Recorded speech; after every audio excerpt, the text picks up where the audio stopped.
Muy buenos días. En República esta mañana tendremos una edición especial. Hablaremos un poco con Rodolfo Cardenal, analista de los temas políticos de nuestro país, para conocer en detenimiento cómo se encuentra El Salvador a nivel político, a nivel social y en la gestión de gobierno. Claro, también lo hacemos en función de la campaña electoral que está sobre la marcha. Acompáñeme en República.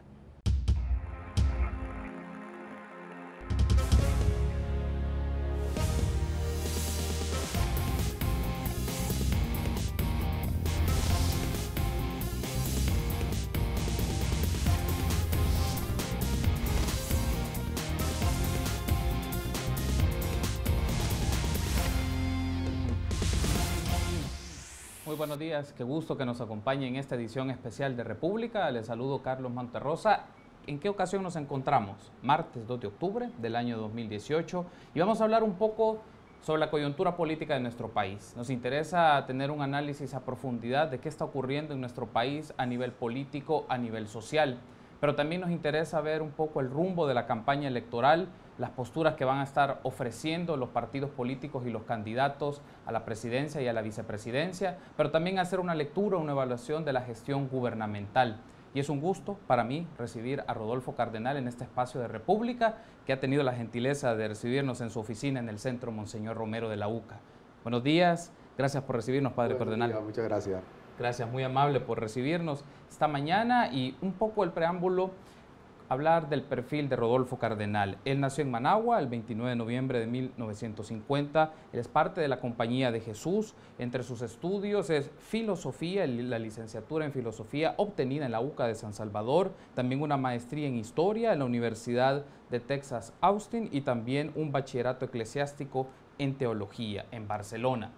Con él vamos a conocer un poco la lectura del país y me gustaría, Padre Cardenal, además de reiterar el agradecimiento por recibirnos, en este primer bloque hacer una lectura de la gestión del gobierno, conocer un poco cómo se ha estado desarrollando el trabajo del actual gobierno de Salvador Sánchez Serén. Y me gustaría iniciar con esto, dado que usted escribe muchos artículos de opinión, generan muchas reacciones y debates, no solo en las redes sociales, también en los espacios de opinión pública, y tener una primera lectura sobre esto, Padre Cardenal. ¿Cómo valora o cómo evalúa en este momento el trabajo o la gestión del gobierno, ya llegando al último tramo, al quinto año de la gestión presidencial de Salvador Sánchez Serén? Me parece que el gobierno perdió oportunidad, ahora es tarde para hacerlo, oportunidad para reforzar la institucionalidad del país, para hacer una reforma fiscal que es urgente, y para resolver problemas graves como el tema de la deuda y el tema de las pensiones, porque el país tiene un problema financiero bastante grave. No se puede hablar de inversión social porque prácticamente el país vive para pagar la deuda. Entonces, esto lo pudo haber hecho este gobierno en los primeros 2 años, lo perdió. Y en general, eso hubiera sido un gran aporte, me atrevería a decir incluso revolucionario del frente, si hubiera reforzado la institucionalidad del país, combatido la corrupción, buscado justicia para todos los violadores de los derechos humanos durante la guerra, fortalecer la sala de lo constitucional, reformar el sistema judicial, pero no lo hizo, no lo hizo. Y lamentablemente puede ser que tenga buenas intenciones, pero a mí me parece que en general es un gobierno muy ineficiente. No hay obras, no realiza, y donde uno mira hay ineficiencia, desde la dirección del tráfico, mantenimiento de carreteras, hasta los grandes problemas del país. Entonces es una oportunidad perdida y las encuestas lo que dan es cómo la opinión pública percibe este gobierno, es decir, el 7%, 10%, para ser generoso, el 10% de la intención de voto por el FMLN es contundente, ¿no? Se puede subir, pero las tendencias actuales son contundentes, ¿no? Hay un aspecto que quiero retomar de uno de sus artículos, usted lo tituló De espaldas a la realidad, que fue publicado en junio de este año, y es en función también del discurso que brindó el presidente de la República ya dando paso al último año de su gestión presidencial. Y uno de los asuntos que quiero destacar aquí es que usted menciona el discurso del presidente evidencia cuán alejado se encuentra el FMLN de la realidad nacional. Desde su análisis y su perspectiva, ¿en qué aspectos marcó ese distanciamiento entre una gestión de gobierno con la realidad, con las problemáticas y las circunstancias que usted me acaba de describir? Bueno, tengo que decir que ese no es vicio solamente del presidente Sánchez Serén, sino de todos los presidentes, incluidos los de Arena. Cuando van el 1 de junio a la Asamblea, van a cantar las maravillas que dice que han hecho, pero nunca contrastan lo que prometieron con las realizaciones y tampoco contrastan lo que han hecho con lo que les falta, porque esa es una auténtica evaluación. Mire, yo prometí esto, he podido realizar esto y no he hecho esto por estas razones, o me falta hacer esto, eso no lo dicen. Entonces, la idea es que quede la impresión de que el gobierno es una maravilla. Entonces, el frente va, de los ministerios y de las autónomas le mandan al presidente lo que han dicho, lo que han hecho a lo largo del año, lo ponen todos juntos y dice, bueno, pero esto no es la realidad que vivimos los salvadoreños día a día, no tiene nada que ver con esto, no nos está diciendo nada. Entonces, por un lado es cumplir un formalismo inútil que no sirve para nada, como los informes de los ministros en la Asamblea Legislativa. Es absurdo todo eso, eso había que cambiarlo. Tendría que haber una auténtica rendición de cuentas. Es decir, hablar de la realidad y cuestionar sobre la realidad, no ideológicamente, sino sobre la realidad. Bien, son discursos que no tienen nada que ver, no dicen nada. Entonces, esa falta de comunicación, de mensaje al electorado, otra vez está reflejado en la opinión pública, en las encuestas, en las evaluaciones anuales del presidente y también ahora más seriamente para el partido en las preferencias, en la intención de voto.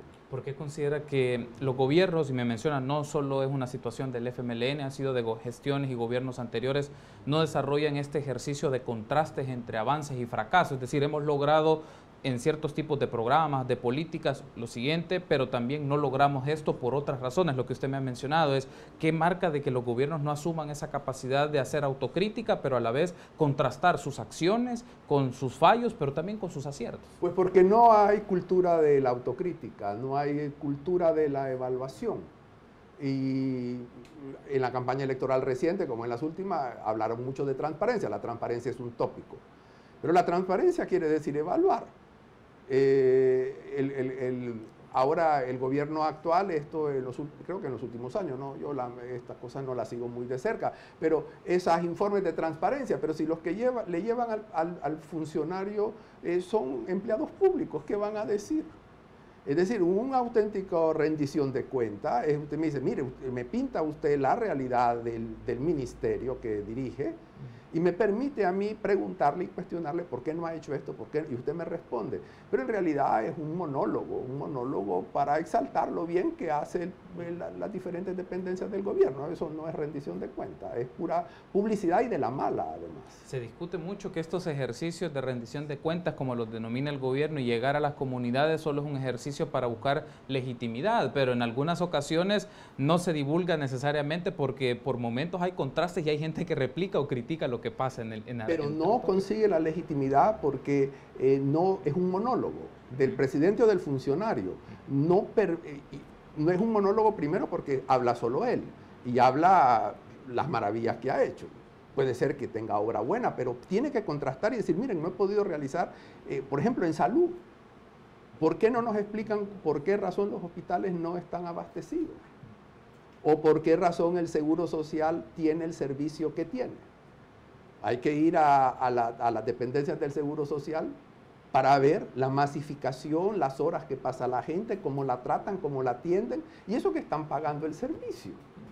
Bien, entonces, rendición de cuentas, tendrían legitimidad si fuera pueblo no seleccionado, el abierto, como un cabildo abierto, el que quiera va, y que pueda preguntar, y que el funcionario oiga y responda, no que eche un discurso.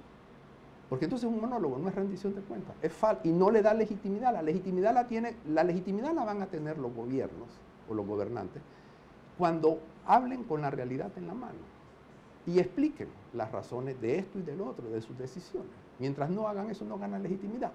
Estarán en el poder hasta la siguiente elección.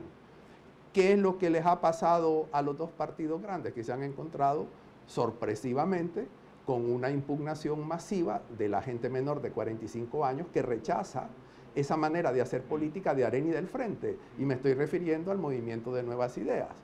Es decir, les ha movido el piso, pero es que la gente ya está harta por la intención de voto y por las preferencias electorales de esa manera de manejar la política nacional. Justamente en los siguientes bloques vamos a ampliar un poco más esta expresión de qué significa Nuevas Ideas, Nayib Bukele, en este esquema del sistema político y de los partidos políticos, en qué pone en contraste la realidad de lo que los partidos han dicho, pero con lo que hacen en concreto. Pero antes, y quiero plantearle este elemento, ¿usted considera que el gobierno reaccionó o reaccionó mal o no reaccionó, todavía se mantiene con asombro en función de los resultados de las pasadas elecciones, en donde ha quedado minimizado a nivel de la Asamblea Legislativa y también la pérdida de alcaldías estratégicas en función de las obras y las actividades que ahí desarrollaban? Pero es que cuando han ocurrido las últimas elecciones de diputados y de alcalde, ya era muy tarde. Este gobierno ya estaba de salida. El último año es un año perdido. Todo gobierno, si quiere hacer auténticos cambios y reformas, los tiene que hacer en los 2 primeros años, que es cuando tiene capital político y cuando tiene capacidad de hacer alianza. El último año está perdido, es decir, hicieron un plan de emergencia, pero bueno, otra vez lo mismo, no hay resultados palpables que digan, mire, los hospitales la atención es muy buena. Mire, han comenzado a arreglar la planta física de las escuelas, la infraestructura del sistema educativo. Mire, el seguro ha mejorado la atención. No, es que, y en parte no, también hay que decirlo, no es tanto responsabilidad de este gobierno, el problema es que no hay dinero, no hay dinero. Y yo por eso veo con ironía el tema de la NEP, del ENADE de este año. La educación es muy importante, si ese no es el problema. En eso no hay discusión, que la educación es muy importante y que hay que comenzar a educar desde los primeros años, y desde preescolar hasta la educación superior. Ese no es el problema. El problema es con qué van a financiar la educación, de dónde van a sacar el dinero para financiar la educación. Ese es el verdadero problema. Ese problema no lo va a tocar el ENADE.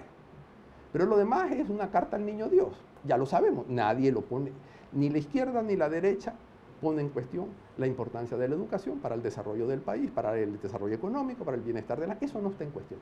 ¿Dónde sacamos el pisto? Ahí está el problema. Antes de irme a la pausa, le consulto esto porque me parece muy interesante, padre Cardenal, es la gestión de finanzas públicas y la manera de generar dinero. Es decir, dinero para el financiamiento de las políticas públicas, pero también para la actividad económica. Y siempre suele ser uno de los temas que se le hace un poco complicado o le genera un obstáculo para la izquierda. ¿Cómo logra una estrategia en función de generar crecimiento económico, pero a la vez sostener sus políticas en función de los ámbitos que quieren hacer con lo que dispone las finanzas del Estado? El gobierno que llegue, del color que sea, a la presidencia, si quiere introducir reformas sociales importantes, tiene que pasar por un pacto fiscal. Hay que hacer una reforma tributaria de gran calado. No solamente se trata de ahorrar el despilfarro, que hay despilfarro, no solamente se trata de perseguir la evasión fiscal, sino que hay que ir más allá. Hay que hacer una reforma tributaria y tiene que ser una reforma tributaria no sobre los impuestos, no subiendo los impuestos indirectos, sino los impuestos directos, el impuesto predial, el impuesto al patrimonio, el impuesto de sociedades, el impuesto a la gerencia. Ahí es donde está el punto. Y entonces cuando comenzamos a hablar de dónde va a salir el dinero para financiar las promesas que están haciendo los candidatos presidenciales, entonces comenzamos a hablar en serio. Mientras tanto no es paja lo que están diciendo, porque no hay dinero. Están haciendo promesas que si no me dicen de dónde van a sacar el dinero, no les creo, no es viable lo que están diciendo.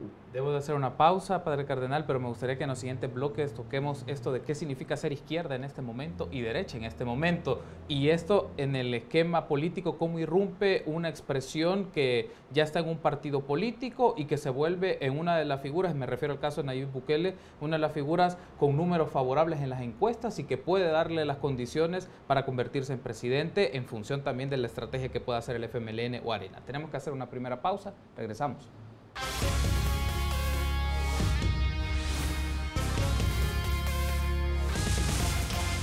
Gracias por seguir junto a nosotros en República. En esta ocasión platicamos con Rodolfo Cardenal, director del Centro Monseñor Romero de la UCA, y estamos haciendo una lectura del país. En el primer bloque hemos hablado con él un poco de la gestión de gobierno, cómo evalúa la gestión de gobierno, y también me interesa desarrollar un poco qué se entiende por izquierda y por derecha en este momento en función de las actividades de estos partidos políticos, o sea, otras expresiones en la sociedad, políticas, culturales o económicas, que respaldan estos proyectos que se denominan izquierda o derecha. Antes de llegar a eso, padre cardenal, no quiero pasar por alto esta idea porque creo que merece la pena ampliarlo un poco más en función de la descripción que nos hacía, es construcción de un pacto fiscal.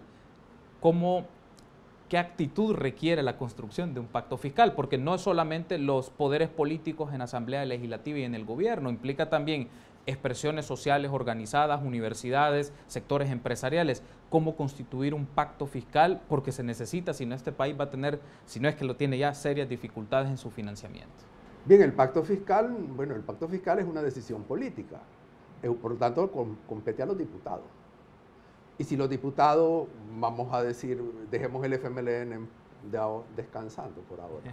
El candidato presidencial de Arena, ahí donde va, a todos los sectores les hace promesas, va a promover todo, va a desarrollar todo, y todo bueno, está bien, pero no ha dicho todavía de dónde va a sacar el dinero. Y cuando uno mira el tema de la deuda y las obligaciones del Estado, no hay dinero, no se puede hacer más porque no hay dinero.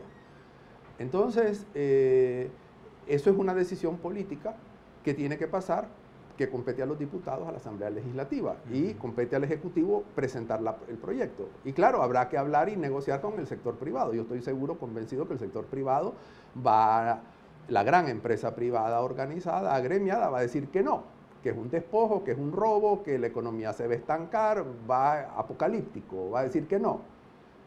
Hay que ver si los diputados van a tener el valor y el coraje de decir, pues no señores, vamos a cambiar, va a haber un pacto fiscal. O lo negociamos o lo imponemos. Pero esa es la postura y hay que usar el capital político para eso. Primero hay que hablar, hay que tratar de negociar, hay que decir, miren, ustedes quieren una mano de obra calificada, ustedes quieren salud, ustedes quieren... Bueno, pues todo esto necesita dinero. Bueno, vamos a combatir la corrupción también y vamos a la ilusión y la evasión fiscal, la vamos a combatir, vamos a recortar el despilfarro. Pero entonces, bueno, pero al final hay que poner impuestos directos según la capacidad de ingreso. Eso no tiene escapatoria, es una decisión política. Entonces, ahí es donde la prueba de fuego para todos estos partidos que dicen que quieren cambiar y reformar. Y eso vale también para Nuevas Ideas. Si Nuevas Ideas defrauda a la población, va a ser muy difícil bueno, depende cómo se configuren las fuerzas sociales y políticas, pero va a ser muy difícil el futuro del país.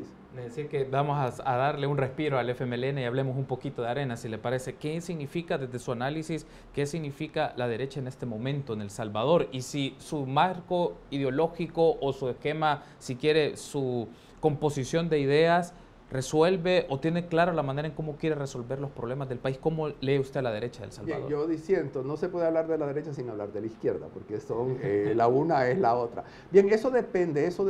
El concepto de derecha e izquierda adquiere contenidos distintos. Para los partidos o los políticos que están todavía inmersos en el esquema de la guerra civil, que no se han dado cuenta de que el mundo ha cambiado y que las cosas han cambiado, la derecha pues es la derecha tradicional, típicamente representada en Arena, y la izquierda es también típicamente representada por el FMLN. Pero yo pienso que auténtica izquierda el día de hoy es una reforma fiscal progresiva que haga pagar más a los que más tienen y a los que más ganan. Izquierda quiere decir reforzar la institucionalidad del Estado, independencia de la Sala de lo Constitucional y de toda la Corte Suprema, combatir la corrupción del sistema judicial. Eso es izquierda hoy en el país.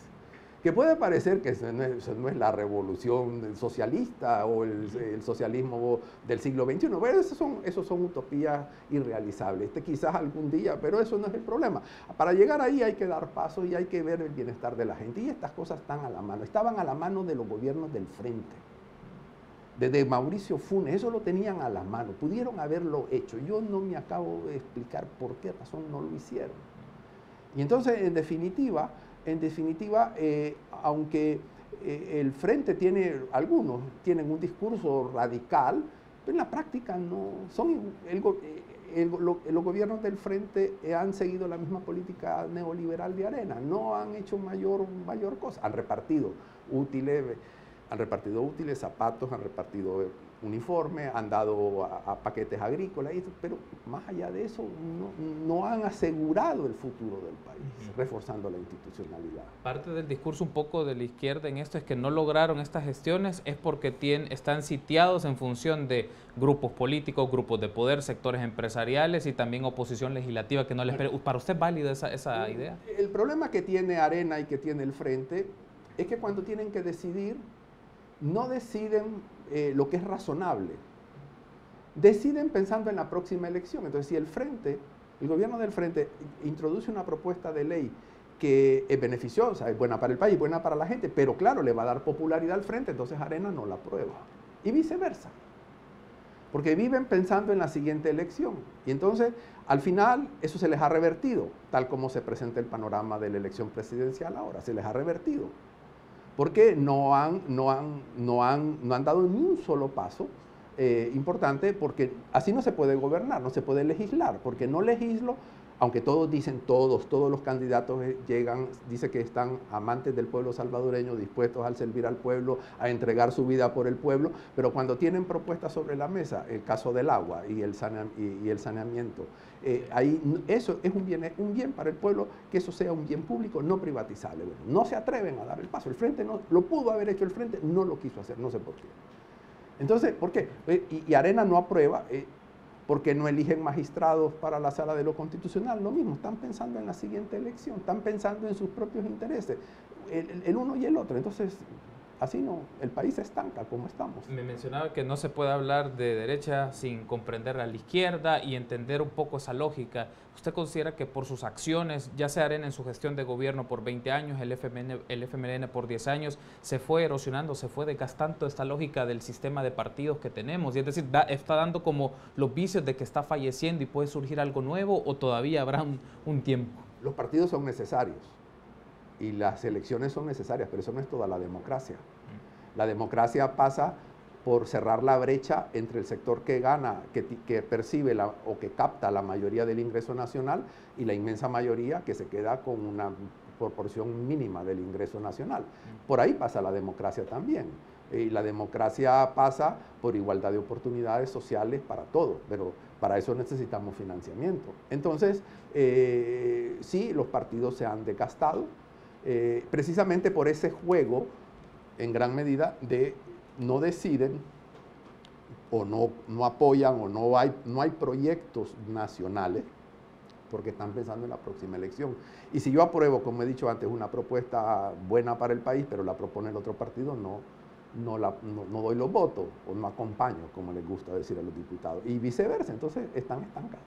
Aparece esta discusión, le hacía la referencia del sistema de partidos o la lógica de los partidos, porque uno de los puntos es se está diluyendo un poco su esquema, su marca como tal por sus acciones. Es decir, una cosa mencionan unos, bueno, vamos a promover ideas de libre mercado, pero se cierran un poco más y buscan protección del Estado. En cambio, los otros dicen, vamos a promover medidas de transformación social, pero no la hacen en materia fiscal, como ha sido uno de los temas que se ha insistido, y se espera hacerlo en otros campos más sociales o otros campos más de la actividad económica. ¿Qué pasa esto que los discursos con las acciones van totalmente separadas? Bueno, pues porque los políticos mienten, y mienten olímpicamente, y en parte la sociedad se los tolera, o se los ha tolerado hasta ahora, y los medios también. Los medios no preguntan. Los medios tienen una actitud bastante pasiva al discurso oficial. O sea, al que tienen en la Cámara, el político, el funcionario, echa su discurso y los periodistas toman nota, pero nadie es capaz de estar pensando, ¿y por qué me está diciendo esto? ¿Y esto qué no se está contradiciendo? Es interesante porque uno, con esta discusión de quién pagaba los viajes a Roma con la canonización de Monseñor Romero, un diputado en la Asamblea protestó, molesto ciertamente, porque cuando viaja él, lo mira mal la gente que va en el avión, porque piensan, dice, que va viajando con la familia o con fondos públicos. Eso es correcto, así debiera ser. Así debiera ser. Si la sociedad hiciera el vacío a los políticos, porque no son coherentes con lo que dice, con su discurso, los políticos entenderían. Cuando desaparezca la lista de partidos, es decir, me explico, cuando elijamos diputados por territorio, o sea, el departamento de San Salvador se divide en territorio y cada territorio tiene un diputado. y yo tenga que votar por ese diputado y ese diputado me tenga que dar cuenta a mí, entonces los diputados van a ser más coherentes con lo que hacen.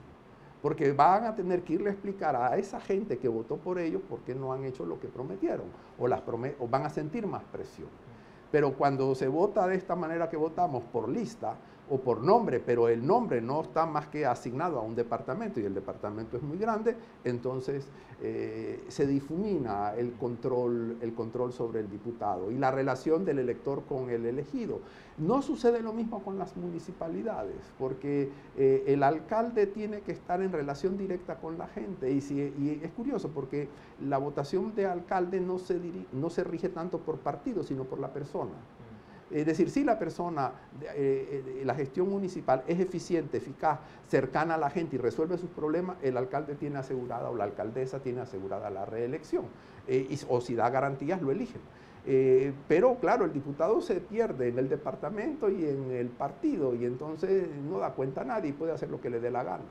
Ahora, aparece otro asunto que quisiera consultarle, padre cardenal, se discute mucho de que los partidos políticos en la actualidad deben estar sobrepasando el esquema ideológico. Por otra parte, escucho ideas en las cuales me mencionan, no, ahora es importante que se refuercen las posturas ideológicas, pero que traten de ser consecuentes. ¿Para usted considera que estamos en este momento en la historia política del país trascendiendo el esquema ideológico y los partidos y las expresiones políticas deben de tener otra constitución, otra lógica? Bueno, los que así opinan tendrían que explicar qué entienden por ideología, porque yo en los partidos no encuentro mayor ideología.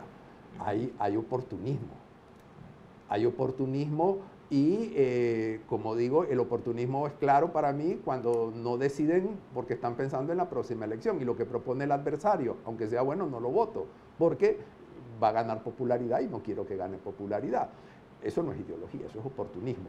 Yo pienso que ninguno de los partidos tiene un cuerpo ideológico sólido sobre el cual podamos discutir. No lo tienen en general en ninguna parte es raro el partido en este momento en el mundo que tenga ideología, ¿no? Son más pragmáticos que otra cosa. Entonces, lo que tenemos que discutir es si el pragmatismo o el oportunismo hacen bien al pueblo o no le hacen bien al pueblo. Eso es lo que hay que ver. Pero ya cuando hablamos de ideología pareciera que estamos hablando de unas ideas grandiosas, pero yo no veo mayores ideas en los políticos. Digamos, entiendo un poco entonces por su apreciación es que los partidos deben de buscar ser más prácticos pero consecuentes, más allá de un esquema, de un constructo o de una serie de cosas que no se entiende. No, tendrían que tener ideología. Ajá. Hay que tener una ideología, sobre, en concreto, por ejemplo, cómo se hace una reforma fiscal, en base a qué principios, en base a qué criterios, o cómo se refuerza el área social, en base a qué criterios, o cómo se organiza la economía, en base a qué criterios. Claro que hay que tener eso, pero no lo tienen. No lo tienen porque no tienen ideólogos, porque no les interesa, porque la formación de la mayoría de los políticos es deficiente, porque no leen. Entonces van captando cosas, pero yo no veo en la Asamblea Legislativa una discusión ideológica. Yo no he visto una discusión ideológica de altura en la Asamblea o en la campaña electoral. Lo que hay son promesas, no hay mayores ideas para decir, miren, el país lo tenemos que organizar de acuerdo a esto. No hay un cuerpo de ideas, digo yo, hay ofertas. Y en la Asamblea, pues con mucha frecuencia el discurso legislativo se va por el insulto o la provocación. Bueno, pero eso no es...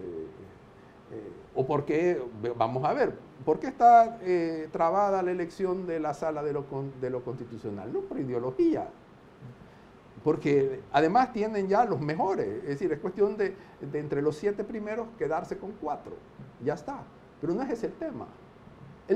El tema es que cada uno quiere meter su ficha. Y claro, por eso, a pesar de que todos prometieron transparencia y la siguen prometiendo, por eso han cerrado las puertas y la puja la tienen en secreto. Están a ver hasta que alguien ceda, ¿verdad? Pero ahí no hay ideología ninguna. Es decir, no están pensando en que la orientación de este abogado en jurisprudencia va en esta dirección, pertenece a esta escuela, que la formación de este otro se inclina más a este. Eso no les interesa en absoluto el tipo de jurisprudencia que tiene, tan no les interesa que quieren meter en la sala de lo constitucional gente que no tiene ningún conocimiento mayor de derecho constitucional. Entonces, eso no es ideología. Debo de hacer una pausa, pero me gustaría que en el siguiente bloque platiquemos ya, bueno, sobre la marcha, la campaña electoral. Y un poco para nuestra audiencia y las personas que nos están sintonizando es qué elementos hay que considerar y ser ese rol crítico de la campaña, de las propuestas, de las nociones, del arraigo y de la base de cómo van a hacer lo que están proponiendo los partidos y los candidatos que dicen que van a hacer. Una pausa, regresamos.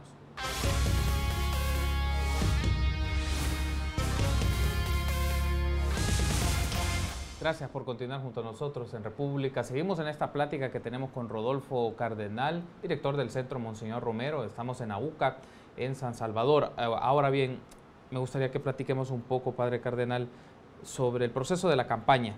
Sobre la marcha, no va a estar alejado de situaciones previas, escuchar consignas, escuchar una serie de ideas un poco etéreas o bastante generales de lo que quieren hacer.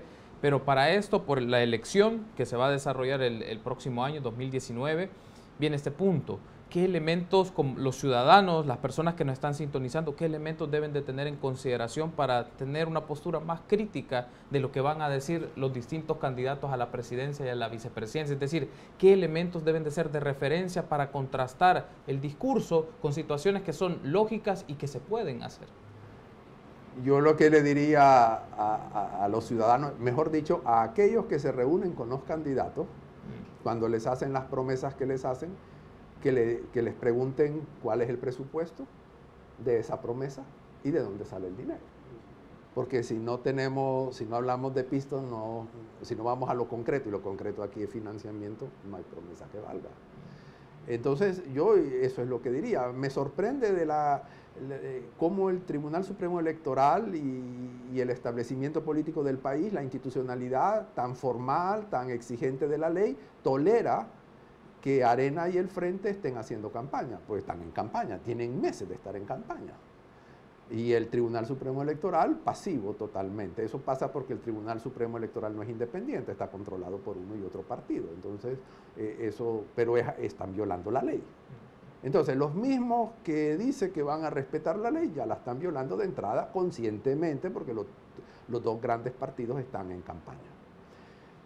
Por otro lado, me llama poderosamente la atención que a pesar del enorme esfuerzo propagandístico de Arena, porque por lo menos la televisión y la prensa escrita, que es lo que yo más veo, pero la digital también algo, a pesar del enorme esfuerzo propagandístico de Arena, no remonte.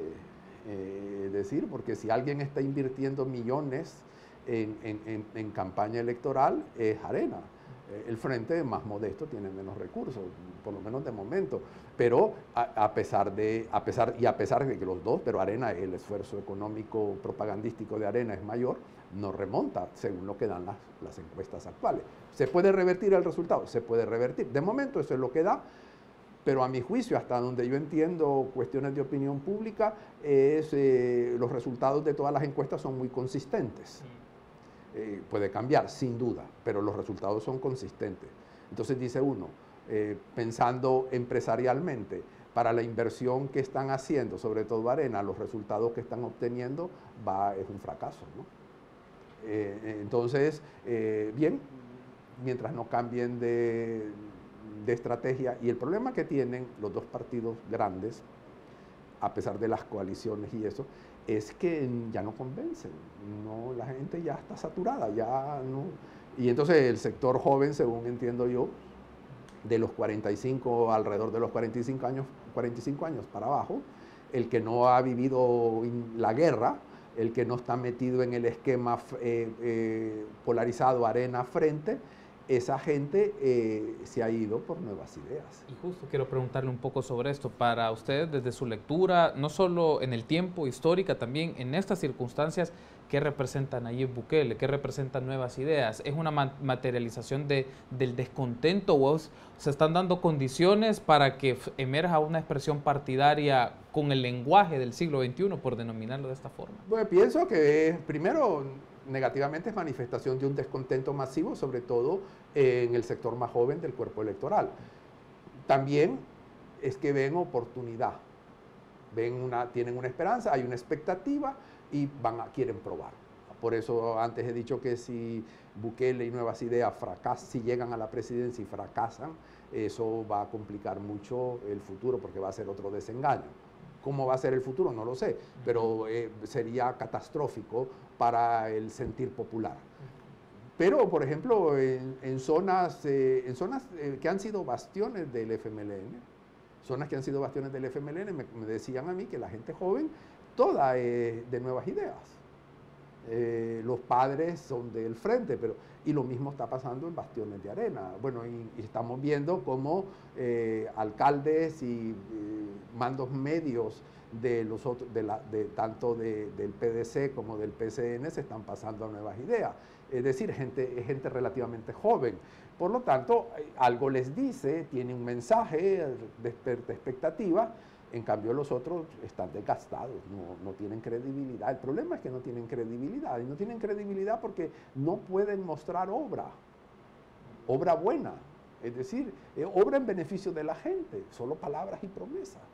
Y como además, insisto, promesas que no tienen financiamiento. Los opositores mencionan que Nayib Bukele es una expresión de un populismo. ¿Usted considera o acredita estas ideas o no necesariamente? Vamos a ver qué entendemos por populismo, porque populista es Callejas y populista es Hugo Martínez también. Están explotando lo mismo, tal como ellos lo entienden, sí. Tal como ellos lo entienden. Entonces, populista es Trump también. Y populista hay en Europa, está de moda el populismo. Entonces, eso es una etiqueta que no dice nada.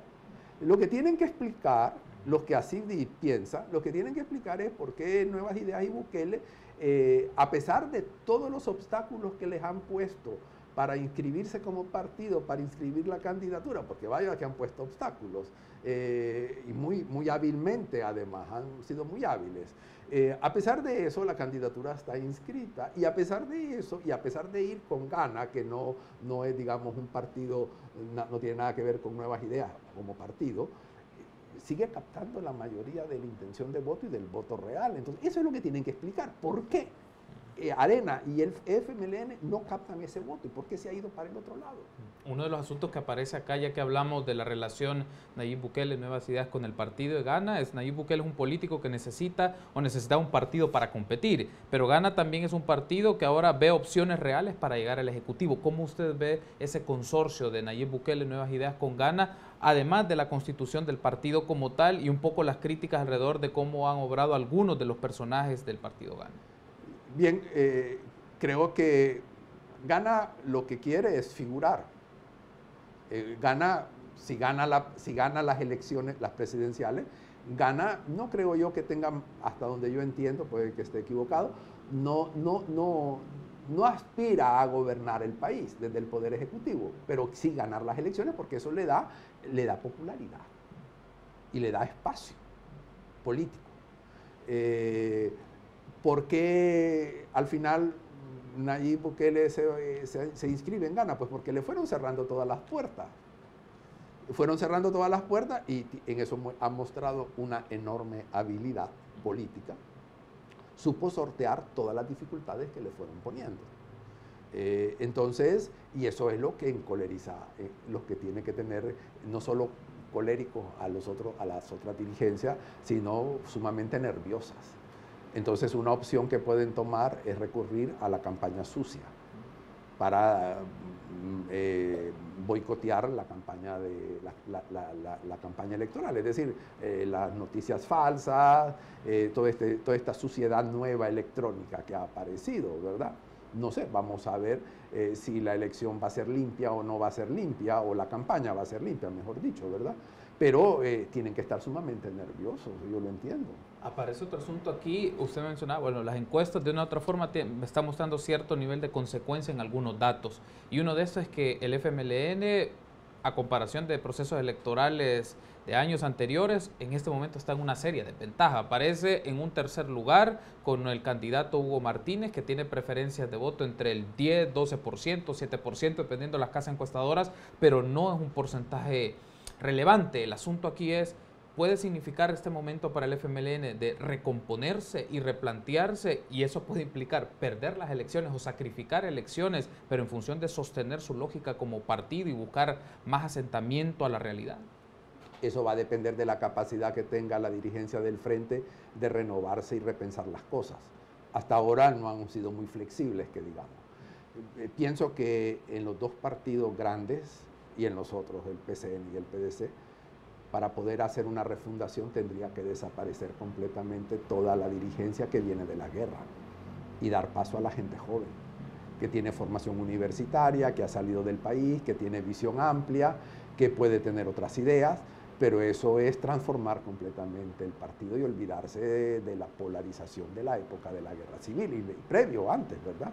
Es interesante en ese sentido que ahora en uno de los foros que ha tenido Callejas en Estados Unidos, Nueva York, creo, le han preguntado que la vinculación de Arena con Dawison, eso es una gran rémora para el partido. ¿Y qué va a decir? Callejas no puede responder nada porque ese es su vehículo. Es decir, pero ahí se ve, y además siguen cantando el himno y siguen yendo a la tumba, siguen reafirmando ese vínculo con Dawison, con lo problemático que es Dawison en este momento. Entonces, bien, hay que prescindir de todo eso, pero yo no sé si el frente, que es por lo que preguntas en concreto, Arena ya demostró que no, a todos los jóvenes los echó. Y jóvenes inquietos, porque hay jóvenes que piensan como los viejos, esos ahí los han dejado. Pero el frente no ha tolerado, yo sabía, ahora no, recientemente no he hablado con nadie, pero sabía que cuando hacen asambleas de la juventud, llegan los dirigentes y les dicen, lo que tienen que decir ustedes es esto, y les imponen la línea. Bueno, entonces los jóvenes se desengañan, se desengañan, se desaniman y se van. O siguen por inercia, pero no aportan. Y en el caso del Partido Arena, por ejemplo, las elecciones internas también nos mostró un poco pugnas corporativas en dos figuras o dos rostros, Javier Simán y Carlos Calleja. El último se convirtió en el candidato, pero también da una demostración que en Arena hay un segmento, un círculo de grupos empresariales que también están en una puja por posicionar a sus candidatos, pero no solo el candidato, las políticas o las lógicas con las cuales trabajaría ese candidato. ¿Cómo lee usted el Partido Arena en este marco también de pugnas o nociones corporativas para la administración y gestión de ese partido? Bueno, ahí obviamente hay una pugna entre los grandes capitales que financian Arena y dirigen Arena, porque quien dirige en realidad Arena no es el COENA. Por arriba del COENA están los grandes capitales, están los Simán, están los Calleja, está Borges Serki, están otras personas con grandes capitales. Esos son los que deciden. Ahí hay una pugna, ha habido una pugna. Bien, ¿cómo va a afectar la elección? No lo sé todavía, eso hay que esperar. Pero hay resentimientos, sin duda. Además que la elección de las primarias de Arena fueron cuestionadas desde dentro del partido. O sea, no quedó la sensación, entiendo yo, de que fueron limpias, de que hubo manejos. Bien, eso puede afectar el compromiso de la gente, de las bases que se sienten postergadas en Arena, no lo sé. Eso es una encuesta de la que tendría que ver de dónde provienen los votos de Nuevas Ideas, por ejemplo. Sí, cuántos provienen de la Arena, cuántos vienen del frente y por qué razón, pero eso solo una opinión, una encuesta lo puede dar. Aparece un elemento aquí, en el caso, en la postura del Partido Arena, me refiero a la alianza que tiene con el PDC o con el PCN, también es un elemento a tener, o me gustaría tener su apreciación sobre esto, ¿no? Si es PCN y PDC están definidos o determinados a la estrategia del Partido Arena, o estos partidos en alguna medida pueden tener márgenes de maniobra porque la candidata a la vicepresidencia proviene, o por lo menos el proceso que se hizo de elección fue a través del PCN. Pero ¿usted considera que son elementos que pueden incorporarse, sumarle o restarle a la candidatura de Carlos Calleja? Entiendo yo, y puedo estar totalmente equivocado, entiendo yo que lo que Arena pretendió es hacer una gran coalición de partidos porque pensaba que su adversario era el tradicional de siempre, el FMLN. Entonces, su primer proyecto era agrupar a todos los partidos. Eso incluye Cambio Democrático y Gana. Pero estos se resistieron por sus propias razones. Entonces, solo se quedó la coalición que está ahora. la idea era enfrentar al FMLN como su gran adversario, pero surgió nuevas ideas y entonces resulta que el verdadero adversario de Arena y del FMLN, más de Arena, según lo que dicen las encuestas ahora, no es el FMLN, sino Nuevas Ideas, gana. Los otros, tanto en mi opinión el PCN y el PDC se han unido a la coalición por oportunismo, porque era una buena oportunidad de participar.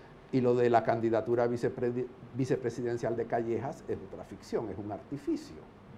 Es decir, le ofrecieron al PCN, que tiene un buen desempeño electoral en la última elección, le ofrecieron la vicepresidencia, pero no sé si se la impusieron o cómo fue el arreglo, pero resulta que viene esta académica que viene de la ESEN, un centro educativo de Poma, financiado por Poma, entonces se inscribe en el PCN, violentando, asume todos los principios del PCN que están en contra de todo lo que ella había dicho y escrito.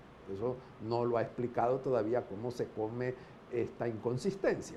Bien, entonces se inscribe en el PCN, firma la carta de principios del partido y resulta que entonces es la que propone el PCN para vicepresidenta, pero la vicepresidenta, la candidata a vicepresidenta no representa al PCN, representa más bien los intereses de Poma y del grupo Poma o de lo que está alrededor de eso.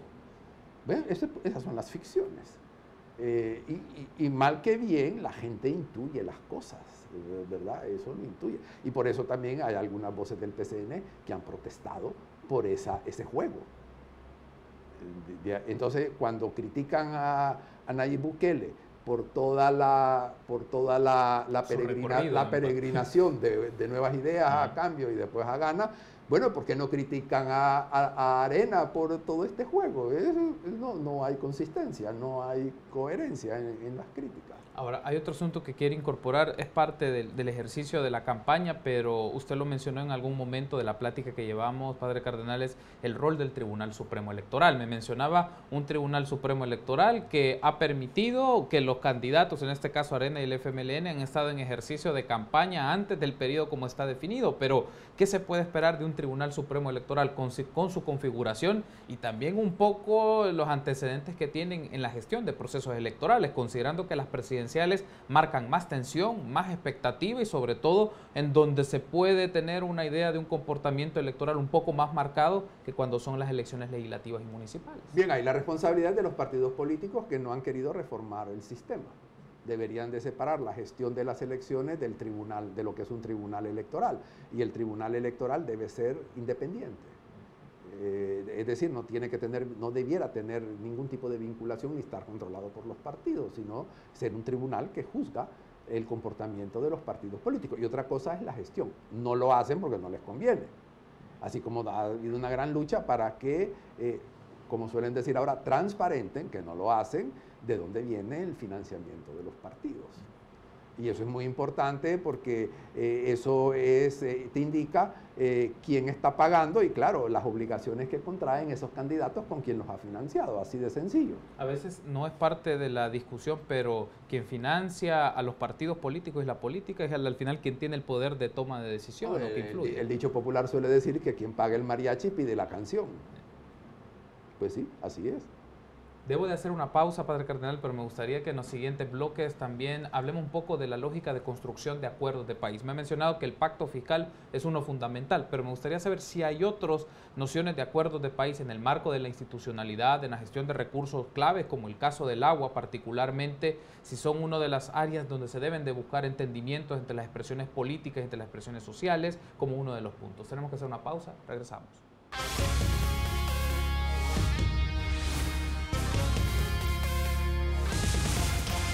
Gracias por seguir junto a nosotros en República. Continuamos platicando con Rodolfo Cardenal, director del Centro Monseñor Romero en la UCA. Ahora uno de los asuntos que quiero platicar, Padre Cardenal, es la configuración de acuerdos de país. Ese es un término que se viene escuchando cada vez que hay elecciones. ¿Cómo pueden lograr o cómo pueden constituir acuerdos de país. Usted me ha mencionado uno de los vitales es el pacto fiscal. El pacto fiscal implica ceder y también definir áreas de política fiscal. Digamos, es un punto, pero ¿hay otros ámbitos en donde usted considera que se requiere estos acuerdos en el campo institucional, en el campo de derechos humanos, donde las partes puedan llegar y puedan por lo menos poner sobre la mesa aspectos de los cuales pueden decidir? Sin duda, en concreto en la Corte Suprema de Justicia debiera haber un pacto para elegir a los mejores en jurisprudencia y renunciar a las cuotas de partido. Debería haber un pacto para transformar el Tribunal Supremo Electoral en la línea que hemos dicho antes. Y debiera haber pacto para inversión en el gasto social, en el área social, pero también políticas de Estado.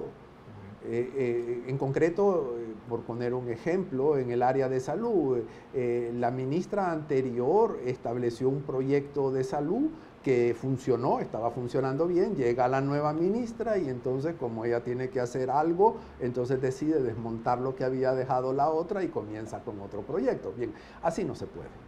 Y si viene, supongamos que gana Arena las presidenciales, la ministra o el ministro de Salud de Arena va a volver a cambiar todo otra vez. Entonces, nunca se consolida una línea en el área de salud pública o en el área de educación, por ejemplo. Sorprendentemente, cuando fue ministra Cecilia Gallardo Decano y después la sucesora de la Cecilia Gallardo, Mesa, Darlene Mesa, había una política educativa, había continuidad. Viene el siguiente gobierno y cambiaron todo. Cambiaron los textos, cambiaron los programas, cambiaron la orientación, cambiaron el sentido de la famosa PAE. Entonces, bueno, dice uno, bueno, no hay política educativa de Estado. Entonces, así no se puede trabajar. Tiene que haber una continuidad. A mí, de las cosas que me da risa, creen ahora que cambiándole el nombre al Ministerio de Educación, cambian la educación, va a ser de ciencia y tecnología también. Pero ¿qué ciencia y qué tecnología puede haber si no hay inversión? Es decir, el gobierno se llena la boca repartiendo tabletas y computadoras, pero si lo primero que hay que hacer es poner la infraestructura, aulas, patios, muros, servicios higiénicos, agua potable, y después electricidad y textos y buena formación de maestros, y después hablamos de tabletas y computadoras. Es decir, entonces no puede ser, pero claro, para eso hace falta política de Estado en educación. Es curioso porque debiéramos de tomar ejemplos no solo de países como Finlandia, que pertenecen al primer mundo, sino como Singapur, que tienen un sistema educativo maravilloso. Pero claro, es una política de Estado. Eso no es cuestión de partidos, de quién tiene el poder, sino ya hay una línea que se sigue y se trabaja. En ese sentido, bueno, eso tiene que ser negociado y tiene que ser aceptado. Pero otra vez, para poder hacer esos pactos de nación, que les gusta mucho la palabra, lo primero que tengo que hacer es renunciar es decir, el criterio tiene que ser el bien de la gente, el bien del pueblo, el bienestar de la gente, ese es el criterio fundamental. Y lo que sea de bienestar de la gente, eso se aprueba, aunque me lo proponga el partido contrario, y eso le va a dar a él popularidad que no me la voy a ganar yo. Tengo que aceptar por el bien de la gente. Mi orgullo y mi prestigio van a derivarse de que yo he contribuido al bienestar de la gente, impulsando y aceptando ese proyecto.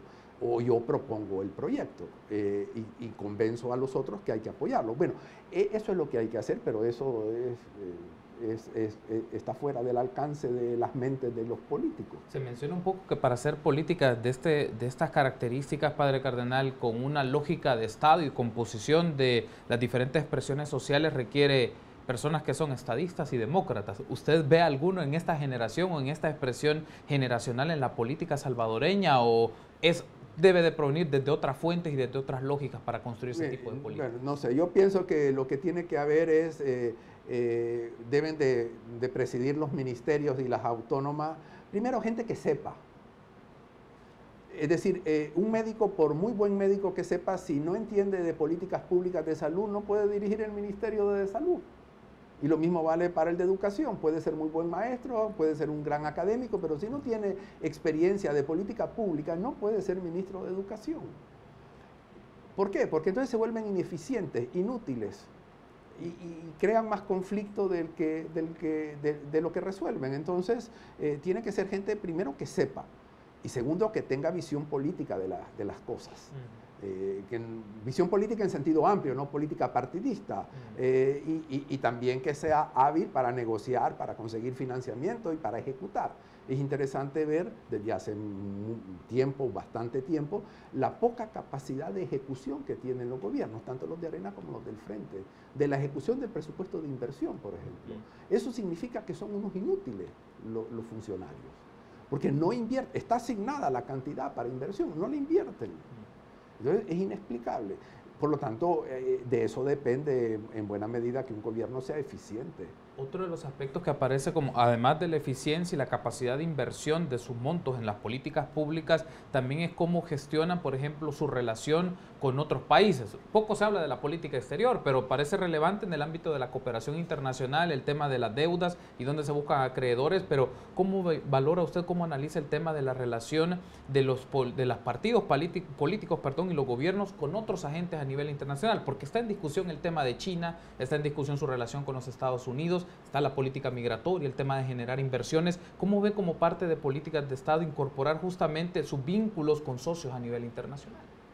Pero es que la política exterior también se enfoca de manera partidaria y electoral. Yo no acabo de entender por qué razón el sector privado de este país no ve que China es un mercado mucho más grande, que tiene un potencial mucho mayor que Taiwán. Y entonces, ¿por qué defienden a Taiwán? Bueno, Arena tiene que estar muy agradecido porque le ha dejado millones de dólares sin pedirle cuentas. Entonces, por eso es razón para estar agradecido.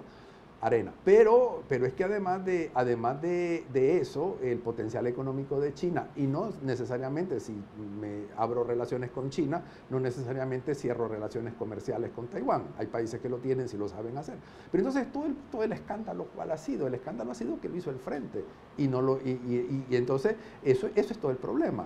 Ahora ya se han ido convenciendo, y es interesante en los medios, por ejemplo, algunos medios, lo que poco veo, pero lo poco que he visto, estaban a favor de la postura de Arena, que el escándalo que había.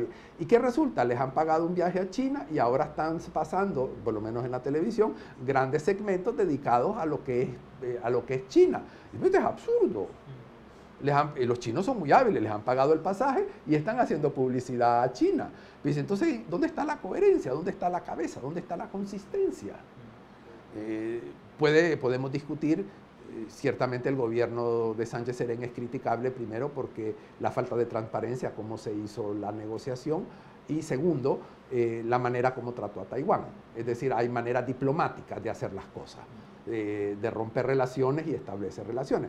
Eso es criticable. Pero en definitiva, lo obvio es tener relaciones con China.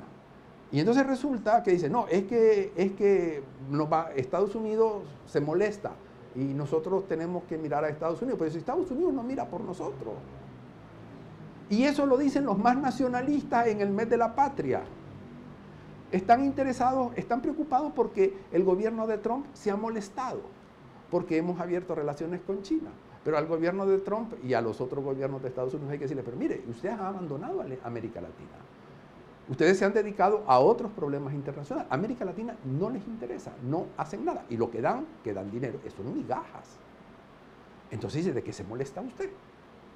Pero eso lo dicen los más nacionalistas, les preocupa qué piensa el gobierno de Trump. Entonces yo es que no lo entiendo. Justo antes de irme a la pausa quisiera escucharle sobre esto, la relación de El Salvador, de la política exterior con los Estados Unidos, los itinerarios que tenemos, ¿verdad? Aspectos en común, sobre todo la política migratoria, que es una de las más marcadas, pero ¿qué le significa a un eventual gobierno de cómo plantea su relación o su vínculo con los Estados Unidos? ¿Se mantiene la lógica en la cual ha estado o hay que hacer contrapesos o observar aspectos que son estratégicos para la relación El Salvador-Estados Unidos? Indudablemente, por la presencia de salvadoreños en Estados Unidos hay que tratar de tener buenas relaciones con Washington. Eso no me cabe ninguna duda. Pero con el gobierno actual es muy difícil tener buenas relaciones. Y no solo lo digo por El Salvador. Francia tiene problemas, Alemania tiene problemas, Rusia tiene problemas. Es decir, la mayor parte de los países, Canadá tiene problemas.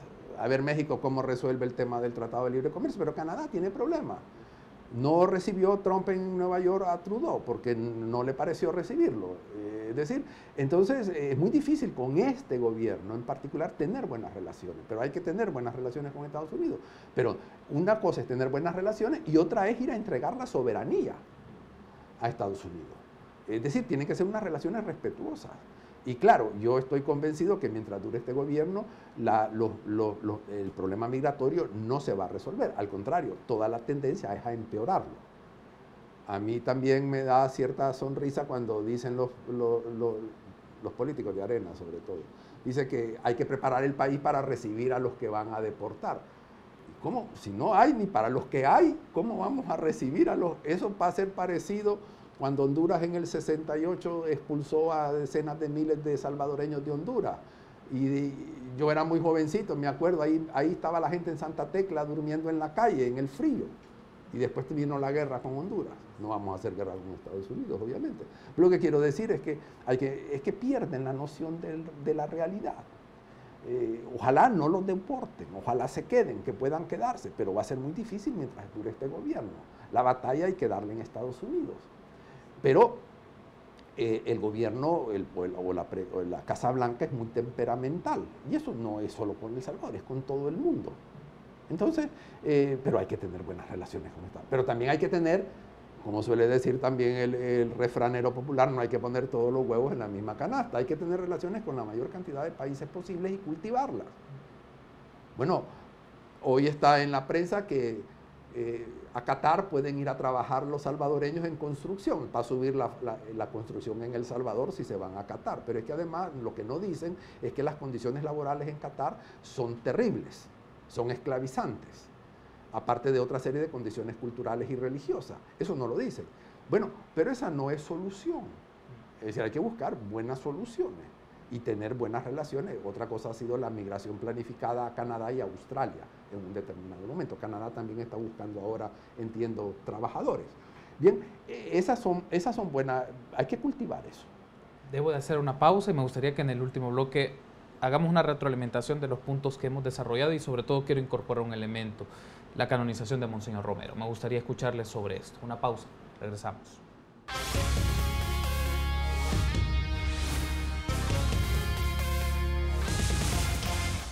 Último bloque de la entrevista especial que tenemos esta mañana en República con Rodolfo Cardenal, director del Centro Monseñor Romero en AUCA. Nos encontramos en las instalaciones de la Universidad Centroamericana José Simeón Cañas. Padre Cardenal, también quiero escucharle sobre la canonización de Monseñor Romero y eso también ha generado discusión porque por un aspecto se ve la instrumentalización, se critica de Monseñor Romero y su figura de Monseñor Romero. Y en un contexto de campaña electoral también se presta esto. Me gustaría escucharle sobre esto, ¿por qué se da esta instrumentalización de la figura de Monseñor Romero, que se ha criticado también por el uso de Mauricio Funes, en este momento por el gobierno de Salvador Sánchez Serén, pero también en la campaña y lo que significa para la oposición, me refiero al Partido Arena? El problema con Monseñor Romero, ya lo dije a propósito de la beatificación, el problema con Monseñor Romero es que es un santo muy incómodo, porque Monseñor Romero es mártir, no porque haya sido buen sacerdote, piadoso, devoto, caritativo, compasivo, todo eso lo era, sin duda. Monseñor Romero lo matan por ser profeta. A Monseñor Romero lo mataron porque denunció la injusticia de este país, no solamente la represión de la dictadura militar de la época, sino también el derecho de los trabajadores al sindicato, el derecho de los trabajadores a la huelga, la desigualdad económica, la pobreza, la miseria en la que vivía la mayor parte de la población entonces. Y eso disgustó muchísimo a la oligarquía y disgustó muchísimo a los militares. Y por eso, en definitiva, al final lo mataron. Por lo tanto, para mantener a Monseñor Romero en todas sus dimensiones, hay que tomar la profecía, porque si le quitamos la profecía a Monseñor Romero se vuelve un obispo piadoso, devoto, santo, por eso no lo matan a uno y por eso tampoco todo el mundo estaría contento con Monseñor Romero. Pero claro, Monseñor Romero es profeta y me parece que incluso hoy sigue actuando su profecía, porque a los diputados que son tan difíciles de sonrojar, los ha sonrojado y han decidido que no van. El presidente de la Asamblea prudentemente dijo, no voy. Y los otros dijeron, no vamos con los fondos del Estado. Eso está bien, pero claro, y bueno, hay un argumento que es de mucho peso. Dice, bueno, es que ese es un acto religioso y el Estado es aconfesional, lo cual es correcto, es laico. Por lo tanto, no podemos usar fondos del Estado para una misión que es confesionalmente, explícitamente confesional. Pero se contradicen porque cuando legislan tienen la Biblia adelante.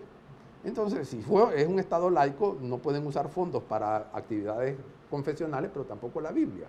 Deben legislar de acuerdo a la Constitución y a la razón, y punto. Y la Biblia es otra cosa. Pero eso sucede con Monseñor Romero. Entonces Monseñor Romero los obliga a decir, no podemos ir, no vamos. Pero el problema es su profetismo, es muy incómodo.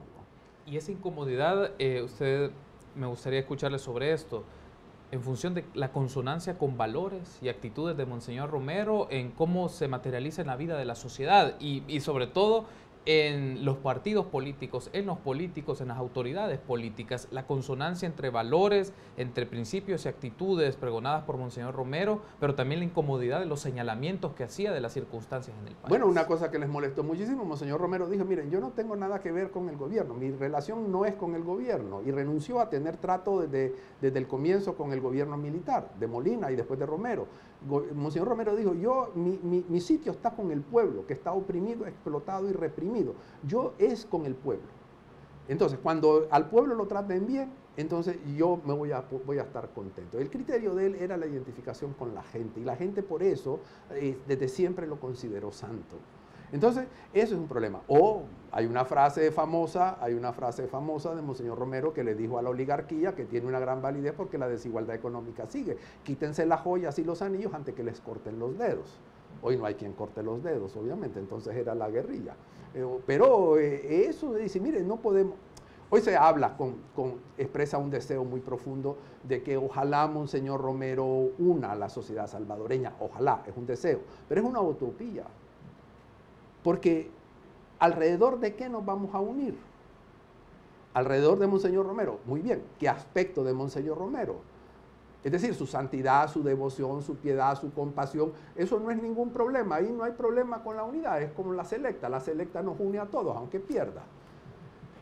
Pero claro, cuando vamos a hablar, dice que Monseñor Romero además tiene un pensamiento social.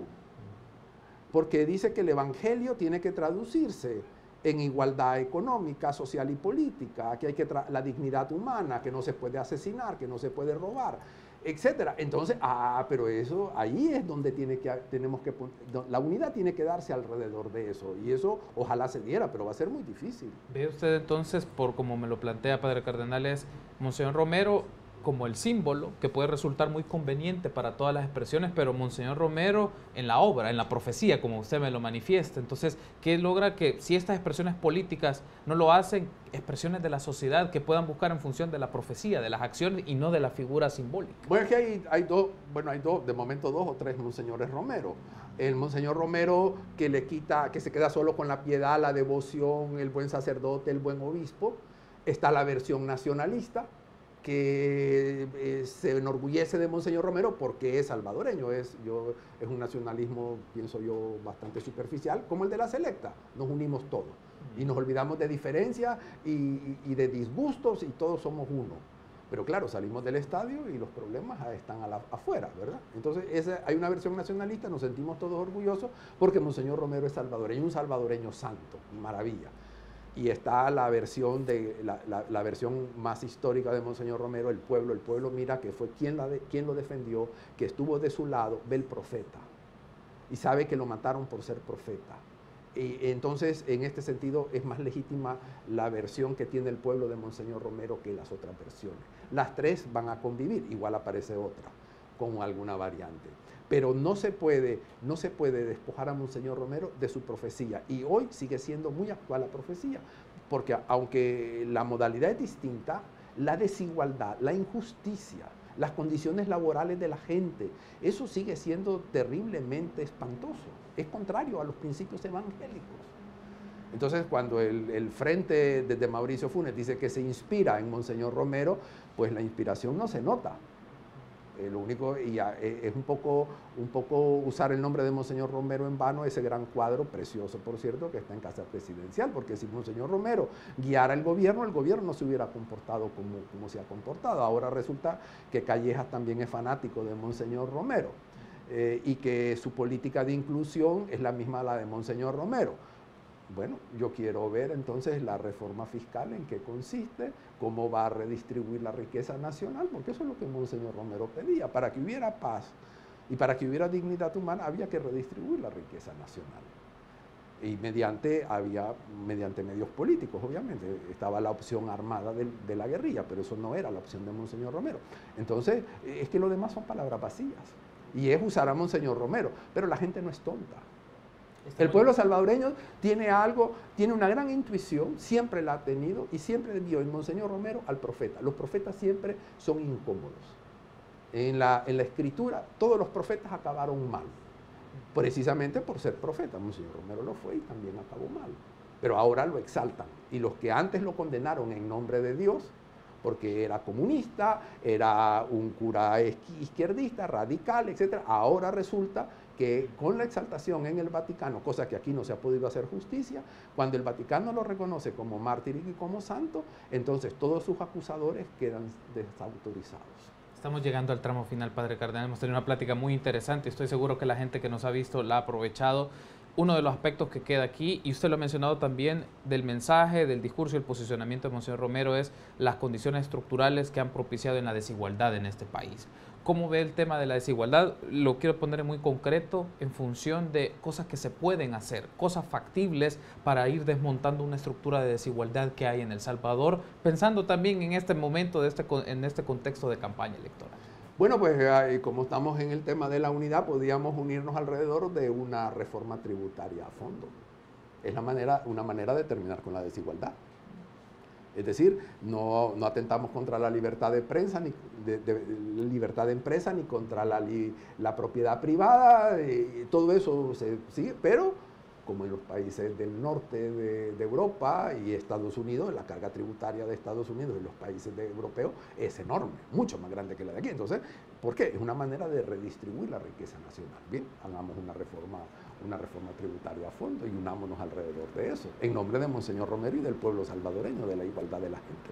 Quiero darle las gracias, Padre Cardenal, por habernos recibido acá en el Centro Monseñor Romero, y estoy seguro que nos volveremos a encontrar, que espero que nos vuelva a recibir para tener otra entrevista, y puede ser interesante en la marcha de la campaña electoral o en función de los resultados electorales, la lectura que esto da y las ideas que pueden trasladarse y generar discusión y opinión pública en nuestra audiencia. Gracias. Muy bien, de nada, ya saben. Muy amable, ha sido un gusto. Gracias por habernos acompañado. Será hasta la próxima en República.